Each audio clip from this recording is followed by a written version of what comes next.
మరో మంచి కాంబినేషన్ కర్రీతో మీ ముందుకు వచ్చేసింది మన ఛానల్. సింపుల్ ఇంగ్రీడియంట్స్తో సూపర్ టేస్టీ ములక్కాడ గుడ్డు పులుసు.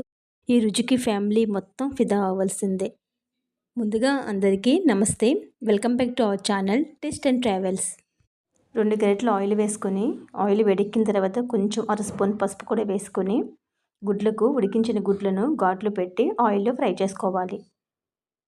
ఘాట్లు పెట్టి ఫ్రై చేసుకోవడం వల్ల గుడ్లు ఆయిల్లో ఫ్రై చేసేటప్పుడు పేలకుండా ఉంటాయి. ఫ్రై చేసుకోకుండా ఉడికించిన గుడ్లు కూడా కూరలో వేసుకోవచ్చు, కానీ ఫ్రై చేసిన గుడ్లు వేస్తే కూరకి మరింత రుచి వస్తుంది. ఈ విధంగా ఫ్రై చేసిన గుడ్లను తీసి ఒక ప్లేట్లో సపరేట్గా పెట్టుకోవాలి. ఇప్పుడు అదే ఆయిల్లో అర స్పూన్ మెంతులు వేసి మెంతులను ఎర్రగా దోరగా వేయించుకోవాలి. 4 ఉల్లిపాయలను సన్నగా తరిగి వేసుకోవాలి. 4 పచ్చిమిరపకాయలకి ఘాట్లు పెట్టి వేసుకోవాలి.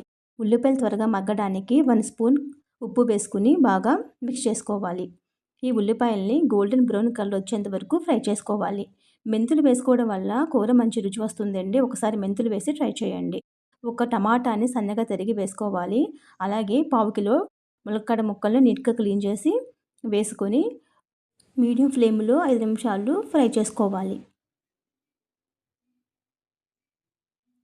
మరలా అర స్పూన్ పసుపు వేసుకోవాలి. మీరు తినగలేంత కారాన్ని యాడ్ చేసుకోవాలి. రుచికి తగినంత ఉప్పుని వేసుకుని బాగా మిక్స్ చేసుకోవాలి.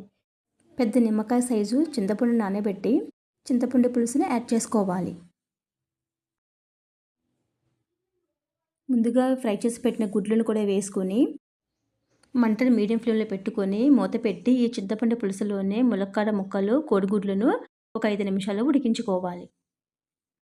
5 నిమిషాల తర్వాత మూత తీస్తే పులుసులో మనకి ఆయిల్ ఇలా సపరేట్ అవుతుంది కదండి.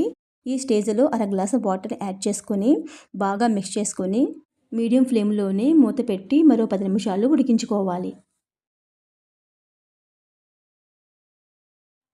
10 నిమిషాల తర్వాత మూత తీసి చిన్న బెల్లం ముక్క యాడ్ చేసుకోవాలి. అలాగే కొంచెం కసూరి మెతిని కూడా వేసుకోవాలి. పులుసు కూరల్లో బెల్లం వేసుకోవడం వల్ల ఉప్పు, కారం, పులుపు 3 బ్యాలెన్సింగ్గా ఉంటాయండి. అలాగే టేస్ట్ కూడా నెక్స్ట్ లెవెల్లో ఉంటుందండి బెల్లం వేయడం వల్ల. బెల్లం వేసిన తర్వాత మరో 10 నిమిషాలు మీడియం ఫ్లేమ్లోనే మూత పెట్టి ఉడికించుకోవాలి. 10 నిమిషాల తర్వాత మనకి కర్రీలో ఆయిల్ ఇలా సపరేట్ అవుతుందండి.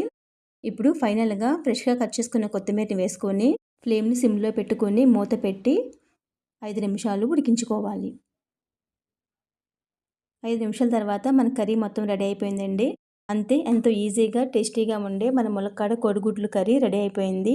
మీరు కూడా ఒకసారి ఈ విధంగా ట్రై చేసి ఎలా వచ్చిందో కామెంట్ రూపంలో కామెంట్ చేయండి. మరిన్ని రెసిపీస్ కోసం మన ఛానల్ని సబ్స్క్రైబ్ చేయండి.